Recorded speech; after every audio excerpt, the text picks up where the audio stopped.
Hey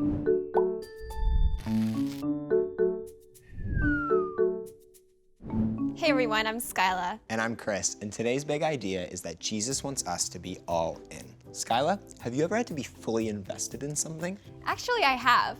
Back when I was in college, I was in my final exams and midterm week, and I ended up getting mono, and I had to push through it. It was so hard waking up in the mornings, but I was so invested in my semester, in my class, that I ended up getting a B. Great job, that's awesome. Well, let's watch this God story and see what it looks like to be all in.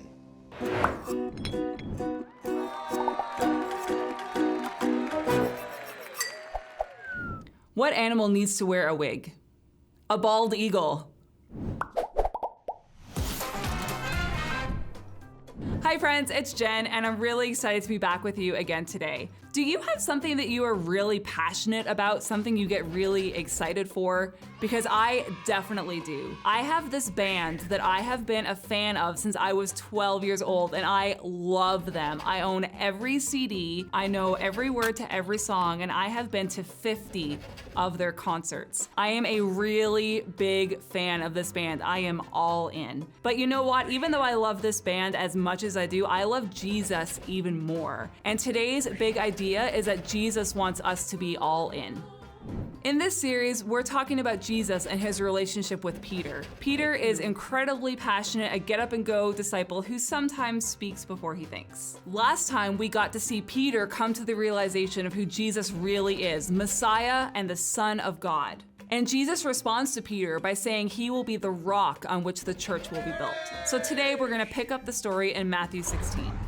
From that time on, Jesus began to explain to his disciples what would happen to him. He told them he must go to Jerusalem. There he must suffer many things from the elders, the chief priests, and the teachers of the law. He must be killed and on the third day rise to life again.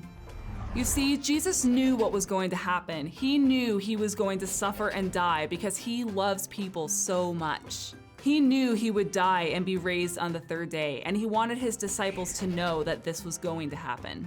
But the disciples didn't quite understand. I mean, in their heads, the words Messiah and Son of God didn't paint the picture of someone who had to die. And Peter, our poor Peter, he did not want this happening to Jesus. He cried out, "No, Lord, never." And Jesus turned to Peter and replied, "Get behind me, Satan." Now that seems like a really extreme response, but Jesus was just emphasizing how against God's plan Peter's statement was. Jesus continues to say to Peter, "You are standing in my way. You are caring about things that humans care about instead of things that God cares about." And Jesus was saying this to Peter, but really he could be saying it to any one of us. I mean, how many times do we let our way get in the way of God's way?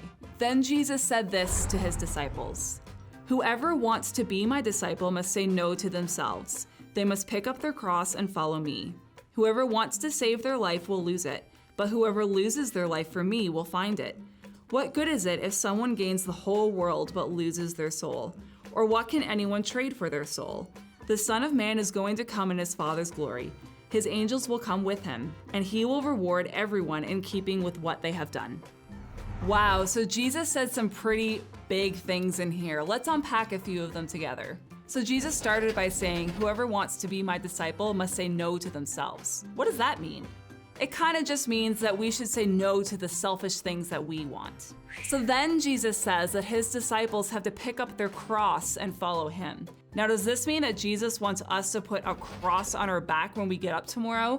No, not at all. Basically, what he's saying here is that sometimes when we follow Jesus, things might be a little bit harder, maybe a little bit more uncomfortable than if we were just gonna do things the way that everybody else does. When we follow Jesus and we do things a little bit differently, sometimes we can feel the effects of what it means to follow him. Then Jesus says, "Whoever tries to save their life will lose it, but whoever loses their life for him will truly find it." Well, that sounds really confusing, but Jesus is basically saying that if we try to hold on to things for ourselves, we will lose it. But if we are willing to give up everything to follow Jesus, we are going to find a bigger and richer life than we could ever imagine. Then Jesus says, "What good is it to gain the whole world and lose your soul? Or what can you trade for your soul?" So in other words, all the stuff or the money or the possessions that you can gather for yourself in this world aren't really gonna matter in the end. In the end, all that matters is our relationship with Jesus.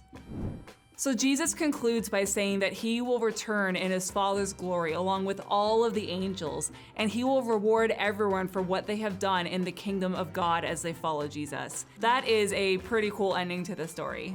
When we follow Jesus, our lives look different from those around us. Our lives kind of get flipped upside down. Money, power, fame, and other stuff matter a lot less because Jesus becomes our number one. So much so that we are willing to do anything and go anywhere to be a Jesus follower because Jesus wants us to be all in. Well, it's been so great to hang out with you for this series. I will see you next time.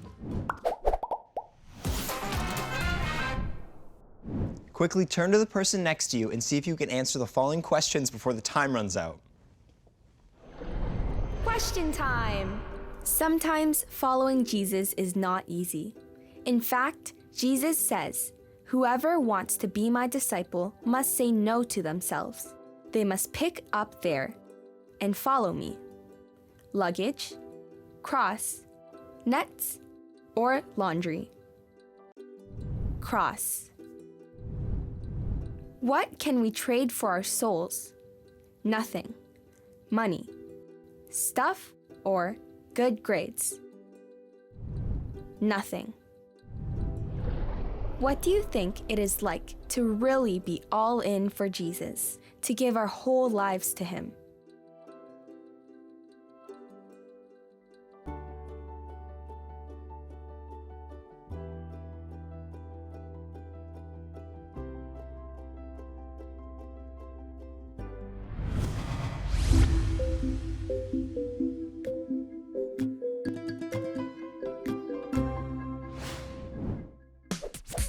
Game time! Mixed up. Can you say the key verse before the words are sorted? Get ready. 3, 2, 1, go!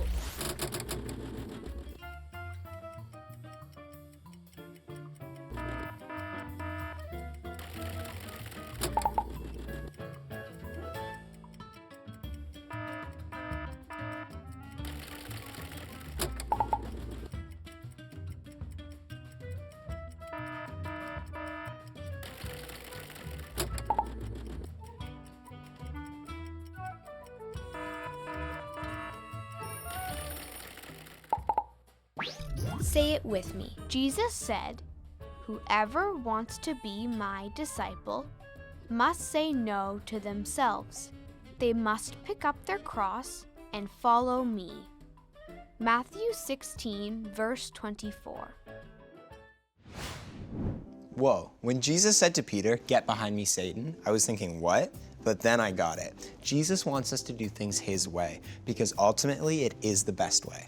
The Jesus way sometimes requires hard work, dedication, and lots of reminders that he has the best in mind for us. It's true. Think about any hobbies you might do or sports you might play. Sometimes we have to make major sacrifices to achieve our goals. We're now gonna watch a video. And when I watched the video for the first time, the word commitment had a whole new meaning to me.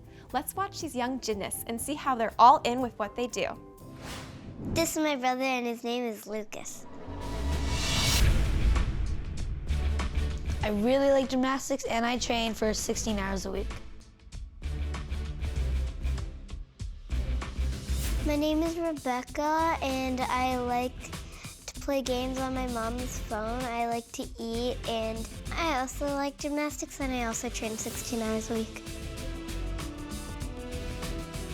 Sometimes I have to sacrifice school time because I have to fit in the school time with gymnastics and I don't know if I should stay home to do homework or if I can go to gymnastics because then I go to gymnastics and then I wake up really early and gymnastics ends late, so I get not a lot of sleep, and then it's hard for me to do my homework, so sometimes I have to sacrifice that. I have to do a lot of extra work at school.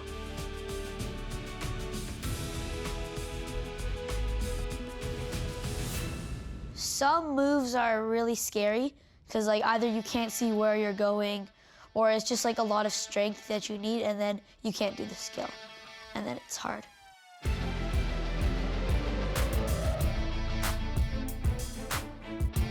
I've been hurt so many times I can't even remember. Like this one is a burn from a rope or something like that. And one time I broke a chalk bin It's like a little container where all the chalk is, and I think I snapped it in half. So we had to get a new one, all thanks to me. But I go back to gymnastics because it's still really fun, and I still really like to do gymnastics even though I get hurt a lot. You have to know what you're doing, so you don't just go and try something random that's way too hard for you, because then you're definitely gonna get hurt. If you can't do the skill, you wanna have a coach to help you, so they spot you and then they help you with the skill, and if you're gonna fall, they just hold on to you, and then you don't get injured. Sometimes I get scared because like if I'm doing something that I've never done before and I don't know if I can do it, it's either that I'm not strong enough or that I'm just scared to do it. And then other times I just go for it and ask for a spot. My favorite apparatus is floor because it's just really fun.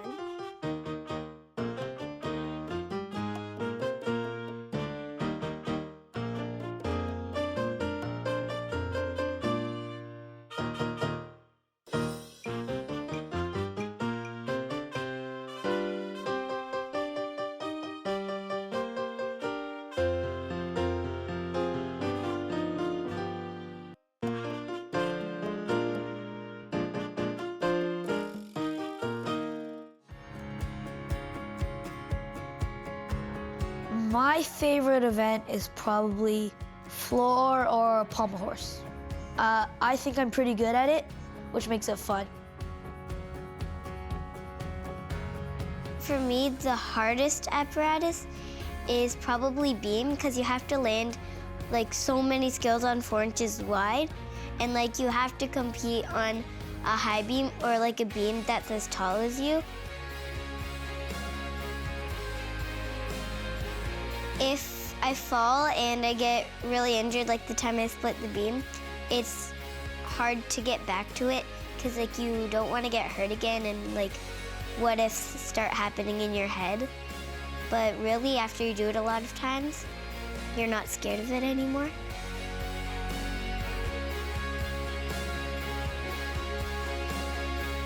Yeah, usually I pray before I go to sleep, and that I can do well at the competition, have fun, and that I'll remember all my routines and stuff.